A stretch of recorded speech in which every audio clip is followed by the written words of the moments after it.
ఒక పార్టీ అధికారం రావాలంటే తప్పకుండా కొత్త శక్తి, కొత్త నీరు యాడ్ కావాల్సిందే, కొత్త నాయకత్వం, కొత్త కార్యకర్తలు రావాల్సిందే. లేకపోతే సంపూర్ణ విజయం రాదు. మీకు తెలుసు, మనం చూస్తూ ఉంటాం,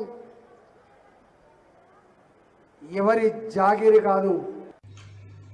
భారతీయ జనతా పార్టీ కేంద్ర అధిష్టానంకి నా ఒక విన్నపం, తెలంగాణకి కొత్త భారతీయ జనతా పార్టీ ప్రెసిడెంట్ వస్తున్నారని మేము వింటున్నాం.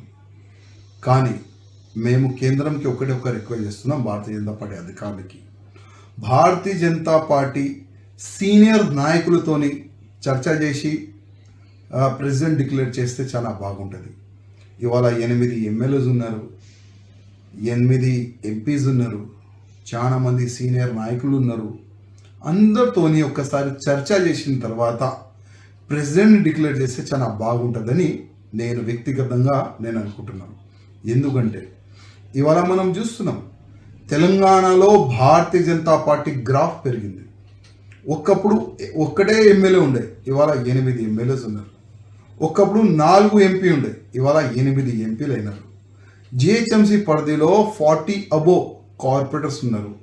చాలా మంచి ఒక మార్పు మనకు కనబడుతుంది. ఎందుకంటే తెలంగాణ ప్రజలు ఈ బీఆర్ఎస్ రాజ్యం చూసినారు, కాంగ్రెస్ రాజ్యం చూస్తున్నారు.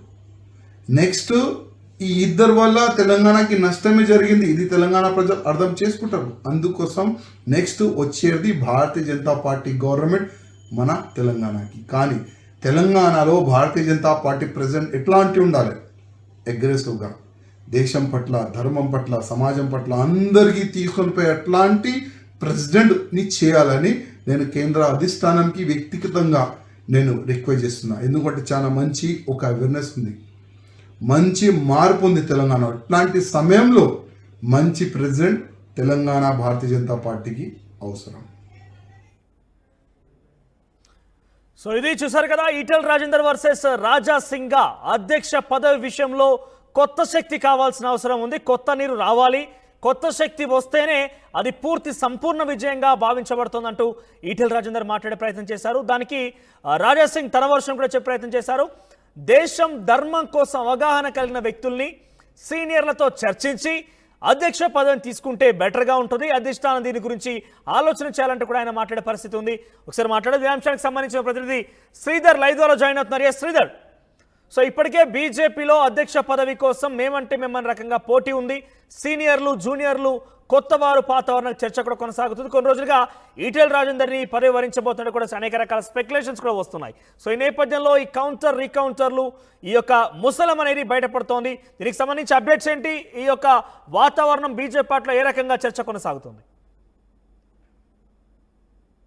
మనోజ్, అటు రాష్ట్ర బీజేపీలో వర్గపూర్ అనేది మరొకసారి బయటపడింది. కొత్త నేతలకు, పాత నేతలకు మధ్య ముందు నుంచి కూడా ఒకవైపు ఆ పాత నేతల్ని కొత్త నేతలు పట్టించుకోవడం లేదు అంటూ కూడా పలు సందర్భాల్లో ఒకవైపు పాత నేతలు అధిష్టానానికి ఫిర్యాదు చేస్తే, పార్టీలో దేనైనటువంటి కొత్త నేతలు ఎవరైతున్నారో వారికి సంబంధించి తమను పాత నేతలు అసలే పట్టించుకోవట్లేదంటూ కూడా కంప్లైంట్ ఇచ్చినటువంటి సందర్భాలు. కానీ ప్రస్తుతం అటు బీజేపీ రాష్ట్ర అధ్యక్షుడి పదవి కోసం కొత్త తరం నేతలు కానివ్వండి, పాత నేతలు కానివ్వండి తీవ్రంగా పోటీ పడుతున్నారు. ఈ తరుణంలో పోటీ పడుతున్న తరుణంలో అటు ఈటెల రాజేందర్ కానివ్వండి, ఈ రోజు మరొక వైపు ఆయన చేసిన కొద్దిసేపటికే రాజా సింగ్ చేసినటువంటి కామెంట్స్ ఏవైతే ఉన్నాయి, వర్గ విభేదాలు మరొకసారి కూడా బయటపడ్డాయని చెప్పి కూడా స్పష్టంగా చెప్పొచ్చు. ఈ రోజు అటు కుకట్పల్లిలో అటు తుగ్దులాపూర్ లో జరిగినటువంటి కృతజ్ఞత సభలో అటు మల్కాజ్గిరి నుంచి ఎంపీగా ఎన్నిక కాబడినటువంటి ఈటెల రాజేందర్ మాట్లాడుతూ పార్టీ చాలా పటిష్టంగా ఉంది, కానీ ఇక్కడి నుంచి కూడా పార్టీ ఇంకా ముందుకెళ్లాలంటే కేవలం పార్టీ అంటే ఎమ్మెల్యేలు, ఎంపీలను గెలిపించుకోవడం కాదు, పటిష్టంగా ఉండాలంటే కింది స్థాయిలో గ్రామ స్థాయి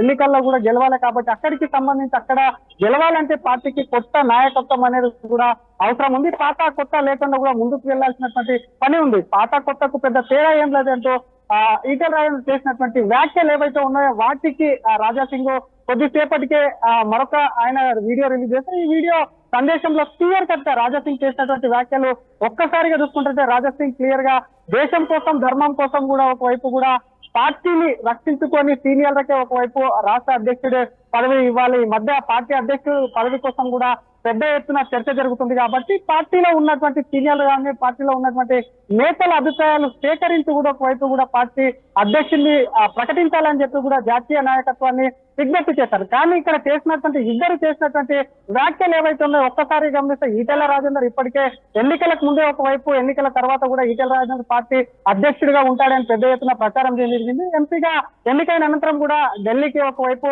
కేంద్ర కేబినెట్ లో ఈటెల రాజేందర్ చోటు ఆశించారు కనుక అక్కడ చోటు దక్కలేదు. కానీ ఈటెల రాజేందర్ పార్టీ అధ్యక్షుడు అవుతారని చెప్పి కూడా పెద్ద ఎత్తున ఆ పార్టీలో చర్చ జరిగింది. వార్తలు కూడా పెద్ద ఎత్తున వచ్చాయి. కాబట్టి వెంటనే అలర్ట్ అయినటువంటి సీనియర్లు, కొత్తగా వచ్చినటువంటి ఈటెల లాంటి వారికి పార్టీ చేతుల్లోకి వెళ్తే తమ పరిస్థితి ఏంటి, తమ ఇంతకాలంగా పార్టీలో పనిచేస్తున్నామంటూ కూడా కొంతమంది సీనియర్లు కూడా అదే పదవి కోసం పట్టుబట్టడం, ఈటెల రాజేందర్ సీనియర్ల నుంచే కాకుండా మరొక పక్క పార్టీలో కొత్తగా చేరిన మరికొందరు నుంచి పోటీ రావడంతో ఈటెలకు మౌఖికంగా దాదాపుగా బీజేపీ అధిష్టానం అధ్యక్షుడు కూడా ఓకే చెప్పిందని చెప్పి కూడా ఇప్పటికే ఆయన సన్నిహితులు చెప్తున్నారు. కానీ ఒక్కసారిగా సీనియర్లు కానివ్వండి అటు తెర మీదకి రావడంతో కూడా ఈటెల రాజేందర్ ను కూడా ఒకవైపు డ్రాప్ చేసింది. ఈటెల ప్రస్తుతానికి రాష్ట్ర అధ్యక్షుడు పదవి హోల్డ్ లో పెట్టింది అని చెప్పి కూడా చర్చ జరగదు. ఈ చర్చ నేపథ్యంలో ఇటువంటిదే మనసులో ఉంచుకొని ఈటెల రాజేందర్ కార్యకర్తల్లో ఒకవైపు కూడా కొత్త పాత తేడా ఏమి లేదంటూ కూడా చెప్పుకునే ప్రయత్నం చేశారు. అదే ఈ రోజు సభలో మాట్లాడారంటూ కూడా బీజేపీలో చర్చ జరుగుతున్న వేళ రాజా సింగ్ కు సంబంధించి గతంలో పార్టీ విషయంలో టీబీజేపీ అధ్యక్షుడు అనేది మొదటి నుంచి కూడా కొంచెం చర్చ జరుగుతుంది. ఆ విషయంలో కూడా పెద్ద ఎత్తున స్పెక్యులేషన్స్ కూడా వస్తున్నాయి. దానికి సంబంధించి వార్తలు కూడా మనం చూస్తా ఉన్నాం. కానీ ఇదే సమయంలో ఎంపీలుగా గెలిచినటువంటి డీకే అరుణ కావచ్చు, అరవింద్ ధర్మపురి కావచ్చు, రఘునందన్ రావు కూడా వాళ్ళందరూ కూడా పార్టీలో సీనియర్లుగా ఉన్నారు. పార్టీ కొంత కష్ట సమయాల్లో వాళ్ళు పార్టీలోకి చేరారు అని కూడా అనేక రకాలు తెలుస్తుంది. ఇన్ఫాక్ట్ సీనియర్ల విషయానికి వస్తే రఘునందన్ రావు, రాజా సింగ్ దగ్గర కూడా పోటీ పడుతున్నారు. సో ఇటువంటి సందర్భంలో ఈటెల రాజేందర్ యొక్క బీజేపీ అధ్యక్ష పదవి అనే ఒక వాళ్ళు ఆశించడం కావచ్చు, ఆ వార్తలు కావచ్చు, ఎంతవరకు నిజమే అవకాశం ఉంది. బేసిక్గా ఆర్ఎస్ఎస్ అనేది బీజేపీని మానిటర్ చేస్తున్న ఒక విషయం కూడా వాళ్ళు బహిరంగంగానే మనకు చర్చ ఉంది. సో ఈ నేపథ్యంలో ఈటెల రాజేందర్ విషయంలో ఏ రకంగా చూడాలి, పార్టీ అంతర్గతంగా ఎటువంటి చర్చ జరుగుతోంది? మన ఈటెల రాజేందర్ కు ఏదైతే ఆర్ఎస్ఎస్ రాజకీయంగా కూడా ఒకవైపు కూడా ఆర్ఎస్ఎస్ తనకు సంబంధించినటువంటి అంశాలు కానీ ఆకాంక్షలు ఏవైతే ఉన్నాయో బీజేపీ రాజకీయ సంస్థలు కూడా పరిగణిస్తుంటారు. అందరూ బీజేపీ వెనకాల ఆర్ఎస్ఎస్ ఆర్గనైజేషన్ ఉందని చెప్పుకుంటారు. ఇటువంటి తరుణంలో ఈటెల రాజేందర్ ఒకవైపు కూడా అటు జాతీయ అధిష్టానం అధ్యక్షుడికి ఓకే చెప్పినప్పటికీ ఆర్ఎస్ఎస్ దాన్ని వ్యతిరేకిస్తుందని చెప్పి కూడా పార్టీ నేతలు కొంతమంది చెప్తున్నటువంటి పరిస్థితుల్లో మొన్న ఒక 2 రోజుల క్రితం ఈటెల రాజేందర్ సైతం కూడా ఇక్కడ ఉన్నటువంటి రీజనల్ ఆఫీస్ ఆర్ఎస్ఎస్ ఆఫీస్ కు వెళ్లి రావడం, ఆ తర్వాత ఆర్గనైజింగ్ సెక్రటరీతో దాదాపుగా 3 గంటల పాటు భేటీ అయ్యారు. తనకు సంబంధించి అనుకూలమైనటువంటి అంశాలు కానివ్వండి, తన అధ్యక్షుడిని అయితే ఏ విధంగా పార్టీని ముందుకు తీసుకెళ్తాను ఇవన్నీ కూడా ఒకవైపు కూడా అటు చర్చించినట్టు సమాచారం. ఎందుకంటే రానున్నటువంటి రోజులకు సంబంధించి అటు పంచాయతీ ఎలక్షన్స్ ఉన్నాయి. ఇప్పటికే పార్టీ ఇటు ఒకవైపు కూడా నగరంలోనే కాకుండా పల్లె కూడా, పట్టణంలో కాకుండా పల్లెకు కూడా విస్తరించింది. కాబట్టి అక్కడ ఎక్కువ పెద్ద మొత్తంలో పంచాయతీ ఎన్నికలు గెలిస్తే పార్టీ పటిష్టంగా ఉంటుందని చెప్పి కూడా అది తనతోనే సాధ్యమంటూ కూడా ఈటెల రాజేందర్ చెప్పినటువంటి పరిస్థితి ఉంది. కానీ సీనియర్లు ఎన్నో ఏళ్ల నుంచి జెండా మోసి పార్టీలో అనేక ఇబ్బందులకు గురయ్యాము, పార్టీ ఎన్ని ఇబ్బందులు వచ్చినా కూడా పార్టీని వీడలేదు. కాబట్టి తమకే అవకాశం ఇవ్వాలని చెప్పి మరికొంతమంది సీనియర్లు పట్టుపట్టడం, రాజా సింగ్ కూడా అటువంటి సీనియర్లకు, ఎందుకంటే పోటీ పడుతున్న వారిలో కొత్తగా వచ్చిన నేతల వైపు గత ఎన్నికలకు ముందు జైన్ అయినటువంటి డీకే అరుణ కానివ్వండి, మరి ఇంకా కొంతమంది పార్టీకి ఒకవైపు అధ్యక్షుడి పదవి అడుగుతున్నప్పుడు కూడా రఘునందన్ రావు, అలాగే ధర్మపురి అరవింద్ కానివ్వండి, ఇటువంటి నేతలు అడగడం, మరొక వైపు పార్టీలో ముందు నుంచినటువంటి రామచంద్రరావు కానివ్వండి, అటు మురళీధర్ రావు కానీ ఇటువంటి నేతలు ఉండడం కూడా ఒకవైపు కూడా పార్టీ తమకే ఇవ్వాలని చెప్పి పాత నేతలు చెప్తున్నటువంటి వేళ రాజా సింగ్ కామెంట్స్ డైరెక్ట్ గా పాత నేతలకు ఒకవైపు అధ్యక్ష పదవి కేటాయించాలనే విధంగా ఉన్నాయి. ఒక్కసారిగా ఇద్దరు కామెంట్స్ చూసుకుంటే ఇద్దరి కామెంట్స్ కూడా ఒకరికొకరు విరుద్ధంగా ఉన్నాయి. కాబట్టి మరొకసారి